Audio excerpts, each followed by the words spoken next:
नमस्कार, स्वागत छ तपाईहरुलाई रितास किचनमा। आज हामीले अल इन वन पकोडाको रेसिपी लिएर आएका छौं। तपाईहरुले ठेलामा पकोडा अवश्य पनि खानु भएको होला र त्यहाँ विभिन्न प्रकारको पकोडाहरु पाइन्छ। आजको यो भिडियोमा हामी तपाईहरुलाई यस्तै विभिन्न प्रकारको पकोडा घरमै कसरी बनाउन सकिन्छ देखाउन गइरहेका छौं। आजको यो भिडियोमा हामीले एउटै ब्याटर प्रयोग गरेर 6 प्रकारको पकोडा बनाएका छौं। तपाईहरुले यो पकोडाको भिडियो हेरिसकेपछि अन्य कुनै पनि पकोडाको भिडियोहरु हेर्न पर्दैन। आउनुस् फटाफट सुरु गरौं आजको यो रेसिपी। आजको यो रेसिपी बनाउनलाई हामीले थोरै चनाको बेसन लिन सक्छौं अथवा तपाईहरुले थोरै चामलको पिठो पनि प्रयोग गर्न सक्नुहुन्छ। त्यसैगरी तपाईहरुले चामललाई आफैले घरमा भिजाएर पनि यो रेसिपीमा प्रयोग गर्न सक्नुहुन्छ। धेरै जसो समय हाम्रो घरमा बेसन हुँदैन र त्यसैगरी हाम्रो घरमा चामलको पिठो पनि रेडीमेड हुँदैन। त्यस्तो अवस्थामा हामी तेस्रो तरिका यानी कि चामललाई आफै घरमा भिजाएर प्रयोग गर्न सक्छौं। तपाईहरुले उसिना चामलदेखि बाहेक जुनसुकै चामललाई पनि 1 घण्टा जति पानीमा भिजाएर राख्नु होला अनि त्यसपछि यसलाई तपाईले पिस्नु पर्ने हुन्छ। तपाईहरुले सिलौटोमा पिस्न सक्नुहुन्छ अथवा तपाईहरुले ब्लेन्डरमा पनि यसलाई पिस्न सक्नुहुन्छ। यसलाई हल्का मसिनो हुने गरी पिस्नु होला अनि त्यसपछि तपाईले यसलाई एउटा बलमा ट्रान्सफर गर्नु होला।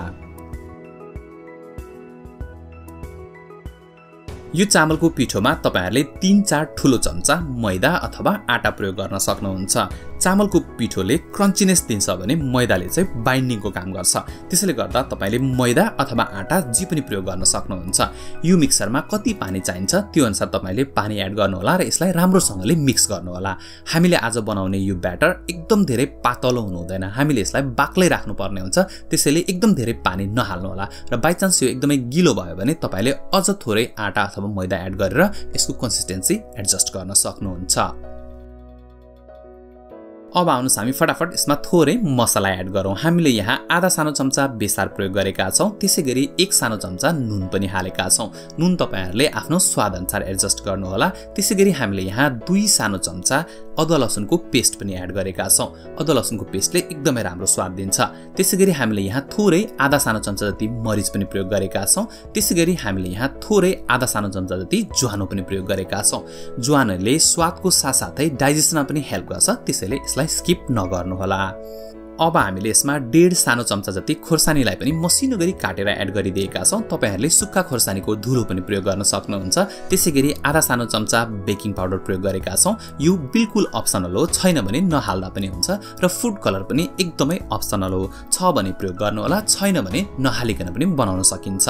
अब तपाईहरुले यी सबै सामग्रीलाई राम्रोसँगले मिक्स गरिदिनु होला र यदि तपाईहरुलाई मन पर्छ भने यसमा 1 सानो चम्चा जीराको धुलो, 1 सानो चम्चा धनियाको धुलो र आधा सानो चम्चा जति खोर्सानीको धुलो पनि एड गर्न सक्नुहुन्छ।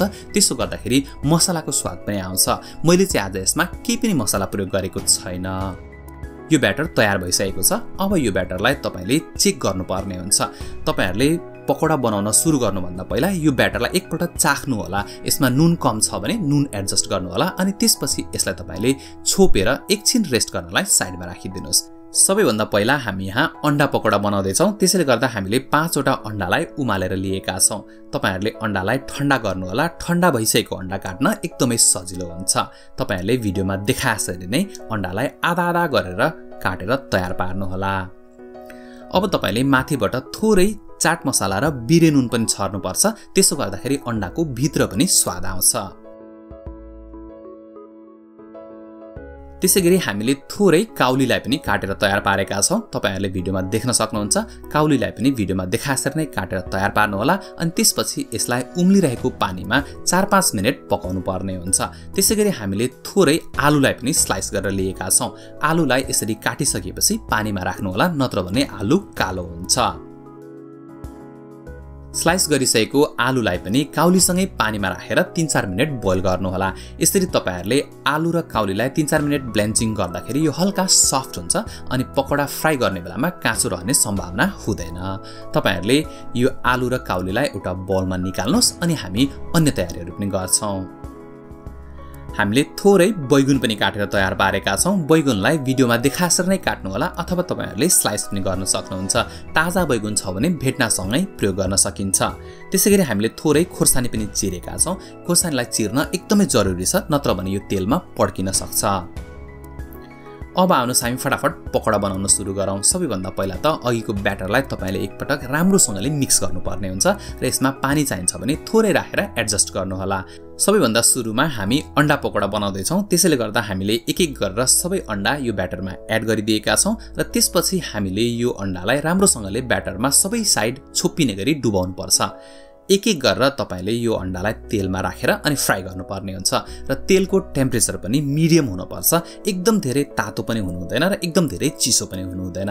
एकदम धेरै तातो छ भने एकैछिनमा कालो हुन्छ र त्यो पकोडा खान मजा आउँदैन। तपाईले यसलाई एक साइडमा लगभग 2 देखि 3 मिनेटसम्म पकाउनु पर्ने हुन्छ र त्यसपछि यसको साइड चेन्ज गरेर अर्को साइडमा पनि 2-3 मिनेट तपाईले पकाउनु पर्ने हुन्छ र भिडियोमा देखाए जस्तो खालको कलर देखिन थालेपछि यो पकोडा रेडी भएको मानिन्छ। अब तपाईले यो पकोडालाई एउटा पेपर टावलमा निकाल्नुहोस्। यसरी पेपर टावलमा पकोडा निकालिसकेपछि माथिबाट थोरै चाट मसाला र बिरे नुन छर्नु भयो भने पकोडा खान झन मजा आउँछ।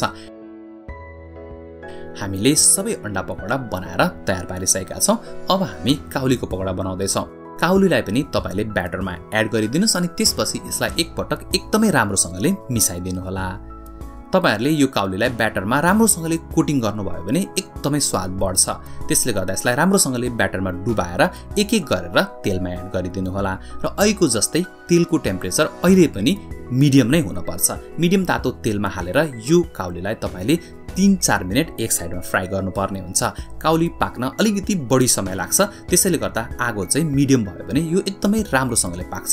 भित्र एकदमै सफ्ट हुन्छ र बाहिरबाट एकदमै क्रन्ची बनेर तयार हुन्छ। तपाईहरुले भिडियोमा देख्न सक्नुहुन्छ यो काउलीको पकोडा लगभग तयार भइसकेको छ। अब यसलाई पनि तपाईले निकालेर एउटा पेपर टावलमा राख्नु होला र अघिको जस्तै नै तपाईहरुले थोरै चाट मसाला र बिरे नुन प्रयोग गर्न सक्नुहुन्छ। अब हामी आलुको पकोडा बनाउँदै छौं र आलुको पकोडा बनाउन पनि सेम प्रोसेस हो।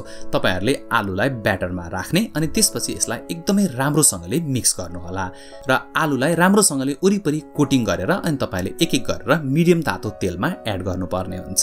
खास गरिकन यो आलुको पकोडा चाहिँ मेरो फेभरेट हो र बच्चाहरुलाई पनि खूब मन पर्छ। त्यसैले गर्दा जहिले पनि मैले पकाउँदा चाहिँ आलुको पकोडा अलिक बढी नै पकाउने गर्दछु। आलुको पकोडालाई पनि तपाईहरुले मिडियम आगोमा 3-4 मिनेट एक साइडमा पकाउनु पर्ने हुन्छ अनि त्यसपछि यसलाई फर्काएर अर्को साइडमा पनि तपाईले 3-4 मिनेट पकाउनु होला र टोटलमा 7-8 मिनेट पाकेपछि यो कस्तो क्रिस्पी बनेको छ तपाईले यसको आवाज सुन्नुस् त। अब यसलाई पनि तपाईले एउटा पेपर टावलमा निकाल्नु होला। अब हामी बैगुनको पकोडा बनाउँदै छौं। तपाईहरुले बैगुनलाई पनि ब्याटरमा एड गरिदिनु होला अनि यसलाई राम्रोसँगले मलेर अनि एक एक गरेर तेलमा एड गरेर फ्राई गर्नुपर्ने हुन्छ। तपाईहरुले यही ब्याटरमा आलु चप पनि बनाउन सक्नुहुन्छ। मैले आलु चपको भिडियो पहिल्यै बनाइसकेको छु र यदि तपाईहरुले आलु चपको भिडियो हेर्नु भएको छैन भने माथि स्क्रिनमा लिंक आइरहेको छ, त्यहाँ क्लिक गरेर आलु चपको भिडियो पनि हेर्न सक्नुहुन्छ। बैगुनलाई पनि तपाईहरुले 2-3 मिनेट एक साइडमा फ्राई गर्नुपर्ने हुन्छ र एकदम राम्रोसँगले क्रिस्पी भएपछि अनि यसलाई तपाईले पेपर टावलमा निकाल्न सक्नुहुन्छ र जहिले पनि जुनसुकै पकोडा पनि तपाईले बाहिर निकालेपछि माथिबाट थोरै चाट मसाला र बिरे नुन छर्नु भयो भने चाहिँ पकोडा खान अझ बढी मजा आउँछ। अब हामीले यहाँ धनियाको पकोडा बनाउँदै छौं।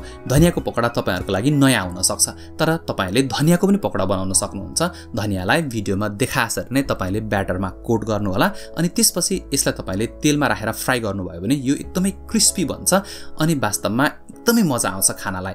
मलाई चाहिँ धनियाको पकोडा खूब मन पर्छ। तपाईहरुले भिडियोमा देख्न सक्नुहुन्छ यो धनियाको पकोडा पाक्न कति पनि समय लाग्दैन, जम्मा 2-3 मिनेटमा यो रेडी हुन्छ।